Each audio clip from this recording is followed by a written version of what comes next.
રાજકારણમાં કહેવાય છે કે મિત્રનો મિત્ર અને દુશ્મનનો દુશ્મન ગમે ત્યારે બદલાઈ શકે, પણ અમરેલી અને રાજુલાના રાજકારણમાં જે બન્યું તેણે ભાજપના નેતાઓને વિચારતા કરી દીધા છે.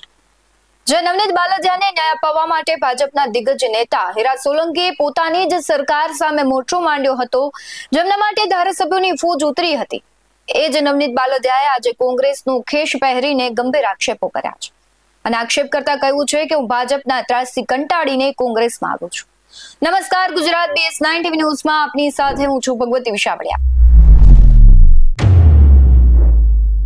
ગુજરાતના રાજકારણમાં છેલ્લા ઘણા સમયથી કોળી સમાજના એક વ્યક્તિ ચર્ચામાં હતા અને હતા નવનીત બાલદિયા. જે વ્યક્તિને ન્યાય અપાવવા માટે ભાજપના ધારાસભ્યોથી લઈને મંત્રીઓ સુધીની મોટી ફોજ મેદાને ઉતરી હતી, જેમના માટે ભાજપના સંગઠને સોશિયલ મીડિયાથી લઈને રસ્તાઓ સુધી લડત આપવાનો દાવો કર્યો હતો.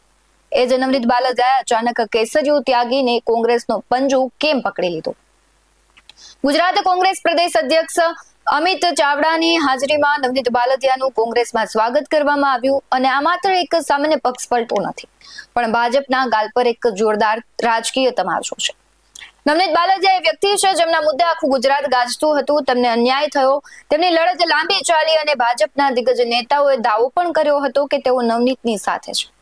પરંતુ પ્રશ્ન એ ઉભો થયો છે, જો ભાજપના મંત્રીઓ મેદાને હોય, જો સરકાર તેમની સાથે હોય, જો પોલીસ અને વહીવટી તંત્ર તેમના ઇશારે ચાલતું હોય, તો પછી નવનીત બાલદિયાને કોંગ્રેસના શરણે જવાની કેમ જરૂર પડી?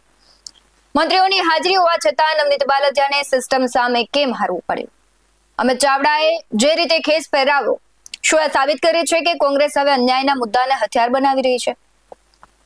આ સમગ્ર મુદ્દાને જોતા એવું લાગે છે કે રાજુલાના ધારાસભ્ય હીરા સોલંકી નવનીત બાલદિયાને ન્યાય અપાવવા માટે ઉઘાડા પગે ચાલે છે, રસ્તા પર બેસે છે અને તંત્રને પડકારે છે. એ જ નવનીત બાલદિયા કોંગ્રેસ કાર્યાલયમાં બેસીને કહે છે કે ભાજપમાં અત્યાચાર છે.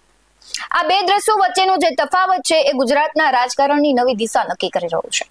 નવનીત બાલદિયાએ કોંગ્રેસમાં જોડાતા જ સીધો પ્રહાર કર્યો અને કહ્યું કે ભાજપમાં જે લોકો રસ્તા પર ઉતરે છે તેમને જ ન્યાય મળે છે, બાકીના લોકો પીસાય છે. આ વિધાન સીધો ઇશારો કરે છે કે હીરા સોલંકી જેવા નેતાઓએ રસ્તા પર ઉતરવું પડ્યું, કારણ કે સિસ્ટમમાં અંદરખાને સડો બેસી ગયું છે. આ નિવેદન ભાજપ માટે ચિંતાનો વિષય છે. એક તરફ હીરા સોલંકીએ પોતાની છબી દાવ પર લગાવીને નવનીતનો સાથ આપ્યો અને બીજી બાજુ નવનીતે એ જ પક્ષ પર અત્યાચારનો આરોપ લગાવ્યો. શું આ હીરા સોલંકીની વ્યક્તિગત મહેનતનું અપમાન છે કે પછી નવનીત બાલદિયા સમજી ગયા છે કે ભાજપમાં રહીને ન્યાય મેળવવો એ લોઢાના ચણા ચાવવા જેવું છે? આવા અનેક સવાલો થઈ રહ્યા છે, પણ અહીંયા સાબિત એ થાય છે કે કોઈ પણ વ્યક્તિએ સમાજ તેની વારે આવે, દિગ્ગજો તેની વારે આવે, તે બાદ ચોક્કસથી રાજકારણ તો થાય જ છે. નવનીત બાલદિયાને જ્યારે બગદાણા બબાલ વખતે પૂછવામાં આવ્યું હતું કે શું તમે રાજકારણમાં આવશો, તો એ સમયે તેણે ચોખ્ખી ના પાડી હતી, પણ થયું એ જ જે પહેલા શંકા હતી. નવનીત બાલદિયા આખરે કોંગ્રેસમાં જોડાયા, ભાજપ પર આક્ષેપ લાગ્યા.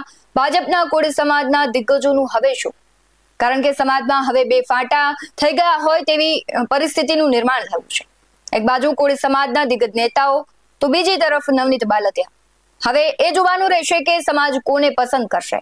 અને અત્યારે તો એ મોટો સવાલ થઈ રહ્યો છે કે જે પ્રમાણે નવનીત બાલદિયા છે આક્ષેપ લગાડી રહ્યા છે, સાથે એવું જ પણ કહી રહ્યા છે કે નવનીત બાલદિયાનો ફોન છે હીરા સોલંકી નથી ઉપાડી રહ્યા. તો સવાલ એ છે કે શું કામ હીરા સોલંકી નથી ઉપાડી રહ્યા? શું નવનીત બાલદિયા પ્રત્યે તેમની નારાજગી છે કે પછી અન્ય કોઈ કારણ છે?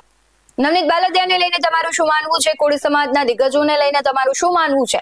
અને આગામી દિવસોમાં કયો હવે રાજકીય નવો સ્ટન્ટ છે તે ખેલાવવાનો છે, એને લઈને તમારું શું માનવું છે તે કમેન્ટમાં જરૂરથી જણાવજો. બાકી આવા જ વધુ અહેવાલો સાથે ફરી મળતા રહીશું. તમે અમારી YouTube ચેનલને સબસ્ક્રાઇબ કરવાનું, અમને Facebook અને Instagram પર ફોલો કરવાનું ભૂલશો નહીં. બાકી અવનવી અપડેટ્સ મેળવવા માટે આપ જોતા રહો BS9 ન્યૂઝ. નમસ્કાર.